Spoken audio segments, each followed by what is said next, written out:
એકદમ ફરસાણવાળાની દુકાન જેવા ખસ્તા શક્કરપારા બનાવવા માટે મેં અહીંયા 4 વાટકી અને વજનમાં 500 ગ્રામ જેટલો મેંદો લીધેલો છે. તો બજારમાં મળતા શક્કરપારા મેંદાના લોટથી જ બનાવવામાં આવે છે.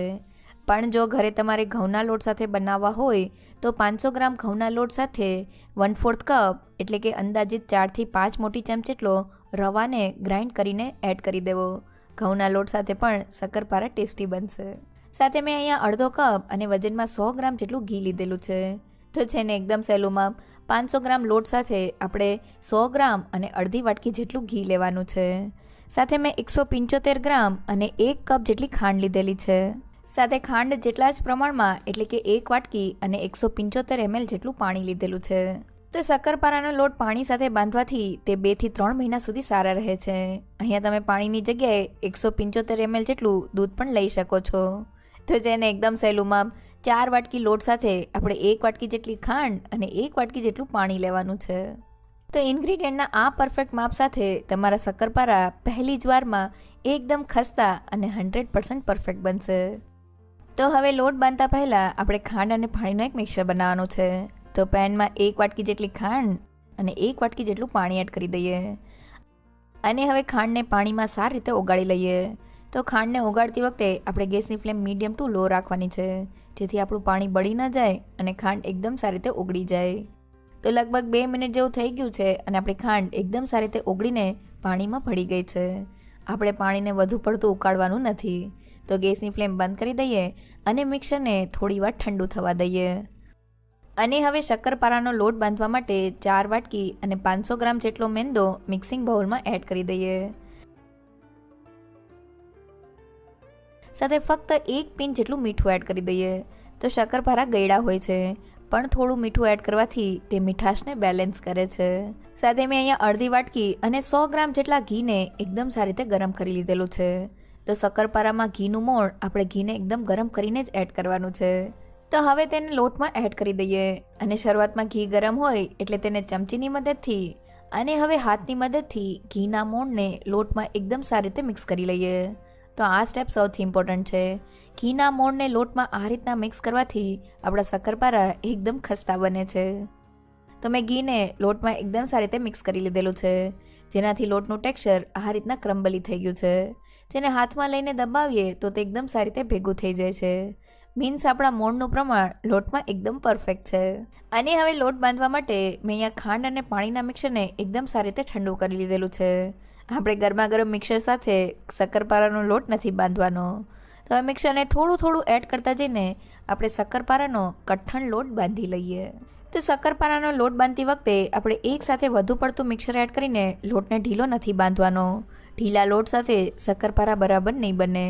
સાથે આપણે આ લોટને ખાંડ અને પાણીના મિશ્રણ સાથે બનાવીએ છીએ, એટલે જેમ લોટ રેસ્ટ કરશે તેમ થોડો કઠણ થશે.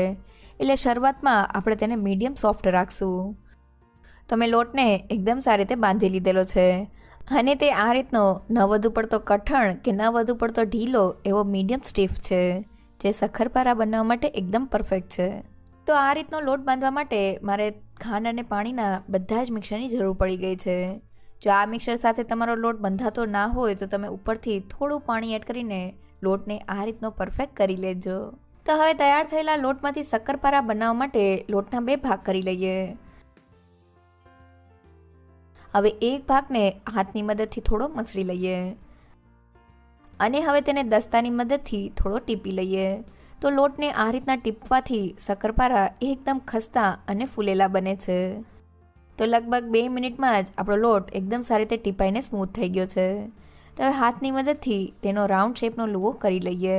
તો તમે જોઈ શકો છો કે ટીપીને અને થોડો કૂણવીને આપણો લોટ એકદમ પરફેક્ટ તૈયાર થઈ ગયો છે.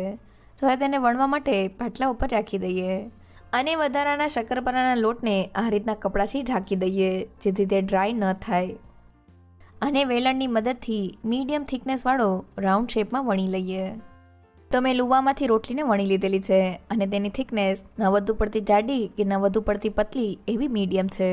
તો એ છરીની મદદથી તેના સાઇડ્સના ભાગને કાઢી લઈએ અને તેને સ્ક્વેર શેપ આપી દઈએ. અને હવે છરીની મદદથી પહેલાં સીધા કાપા અને પછી આડા કાપા કરીને સ્ક્વેર શેપમાં શક્કરપારાને તૈયાર કરી લઈએ. તો મેં શક્કરપારાને કટ કરી લીધેલા છે. હવે તવીથાની મદદથી તેને એકબીજાથી અલગ કરી લઈએ. અને તૈયાર થયેલા શક્કરપારાની થિકનેસ બતાવું તો તમે જોઈ શકો છો કે તે આ રીતની મીડિયમ છે, જે એકદમ પરફેક્ટ છે. આ સિવાય તમે પતલા શક્કરપારા પણ કરી શકો છો. તો એ શક્કરપારા બનાવવાની બીજી રીતમાં મેં ફરી પાછી મીડિયમ થિકનેસવાળી રોટલી જેવું વણી લીધેલું છે. હવે મેં અહીંયા રાઉન્ડ શેપનું કૂકી કટર લીધેલું છે. તમે તેની જગ્યાએ ઘરમાં રહેલા કોઈ પણ ઢાંકણાનો ઉપયોગ કરી શકો છો. અને હવે આ રીતના રાઉન્ડ શેપમાં શક્કરપારાને કટ કરી લઈએ. તો રેગ્યુલર સ્ક્વેર શેપ કરતાં આ રીતના રાઉન્ડ શેપના શક્કરપારા પણ ખાવામાં એકદમ ટેસ્ટી લાગે છે. તો મેં શક્કરપારાને રાઉન્ડ શેપમાં કટ કરી લીધેલા છે. હવે વધારાના લોટને કાઢી લઈએ. અને તૈયાર થયેલા રાઉન્ડ શેપના શક્કરપારાની થિકનેસ જોઈએ તો તે આ રીતની મીડિયમ છે. હવે શક્કરપારાને તળવા માટે મેં આ તેલને ગરમ કરવા રાખેલું છે. તો શક્કરપારાને આપણે એકદમ ધીમા ગેસ પર તળવાના છે, જેથી તે અંદર સુધી એકદમ સારી રીતે તળાય અને ખસ્તા અને પડવાળા તૈયાર થાય. તો ગરમ થયેલા તેલનું ટેમ્પરેચર થોડો લોટ એડ કરીને ચેક કરીએ તો તમે જોઈ શકો છો કે લોટમાંથી ઝીણા ઝીણા બબલ્સ આવે છે. અને હવે થોડી વાર પછી આપણો લોટ તેલમાં ઉપર આવે છે. મીન્સ આપણું તેલ ઓછું ગરમ છે, જે શક્કરપારા તળવા માટે એકદમ પરફેક્ટ છે. તો એ શક્કરપારાને આ રીતના ઝારામાં લઈને તેલમાં એડ કરી દઈએ. તો શરૂઆતમાં આપણા શક્કરપારા આ રીતના તેલમાં બેસી જાય છે, પણ આપણે તેને પલટાવવાની ઉતાવળ નથી કરવાની. શક્કરપારા ધીમા ગેસ પર તેલમાં ઉપર આવી જશે પછી જ આપણે તેને ઝારાની મદદથી પલટાવશું. તો શક્કરપારાને તળતી વખતે આપણે એકદમ પેશન્સલી અને તેને ધીમા ગેસ પર જ તળવાના છે. તો લગભગ 2 થી 3 મિનિટ પછી આપણા શક્કરપારા તેલમાં આ રીતના ઉપર આવી ગયા છે. તો તેને ચમચીની મદદથી હળવે હાથે ફેરવતા જઈને ગોલ્ડન બ્રાઉન અને ક્રિસ્પી થાય ત્યાં સુધી તળી લઈએ. તો ધીમા ગેસ પર આપણા એકદમ ખસ્તા અને લેયરવાળા શક્કરપારા તૈયાર થશે. જો શક્કરપારાને તળતી વખતે આપણે ગેસની ફ્લેમ હાઈ કરી દેશું તો તે બહારથી તો બ્રાઉન થઈ જશે પણ અંદરથી કાચા રહેશે. તો શક્કરપારાને તળતા લગભગ 12 મિનિટ જેવું થઈ ગયું છે અને તે બંને બાજુથી એકદમ ક્રિસ્પી અને ગોલ્ડન બ્રાઉન થઈ ગયા છે. સાથે તેલમાં બબલ્સ પણ એકદમ ઓછા થઈ ગયા છે. મીન્સ આપણા શક્કરપારા સારી રીતે તળાઈ ગયા છે. તો હવે ગરમા ગરમ શક્કરપારાને ઝારામાં લઈ લઈએ. તો આપણા એકદમ પડવાળા અને ખસ્તા શક્કરપારા તૈયાર થઈ ગયા છે. ગરમા ગરમ આ શક્કરપારા થોડા સોફ્ટ લાગશે, પણ જેમ તે ઠંડા થશે તેમ ક્રિસ્પી થઈ જશે. અને હવે ગરમ તેલમાં રાઉન્ડ શેપના શક્કરપારાને તળવા માટે એડ કરી દઈએ અને તેને પણ ધીમા ગેસ પર તળી લઈએ. તો શરૂઆતમાં શક્કરપારા એડ થયા પછી આપણે તેને પલટાવવાની ઉતાવળ નથી કરવાની. અને હવે થોડીવાર પછી આપણા શક્કરપારા આ રીતના ઉપર આવે એટલે તેને હળવે હાથે ચમચીની મદદથી ફેરવતા જઈને ધીમા ગેસ પર તળી લઈએ. તો શક્કરપારાને તળતી વખતે ગેસની ફ્લેમ હંમેશા ધીમી રાખવાની છે. તો લગભગ 10 થી 12 મિનિટ જેવું થઈ ગયું છે અને શક્કરપારા બધી જ બાજુથી એકદમ ગોલ્ડન બ્રાઉન અને ક્રિસ્પી થઈ ગયા છે. તો એ તૈયાર થયેલા શક્કરપારાને ઝારામાં લઈ લઈએ. તો બિસ્કિટ જેવા એકદમ ખસ્તા રાઉન્ડ શેપના શક્કરપારા તૈયાર થઈ ગયા છે. એકવાર જરૂરથી ટ્રાય કરજો, બાળકોને બહુ જ ભાવશે. તો મેં અહીંયા બધા શક્કરપારાને તૈયાર કરી લીધેલા છે. 500 ગ્રામ લોટમાંથી થાળી ભરીને શક્કરપારા તૈયાર થઈ ગયા છે. તૈયાર થયેલા શક્કરપારાને તોડીને બતાવું તો તમે જોઈ શકો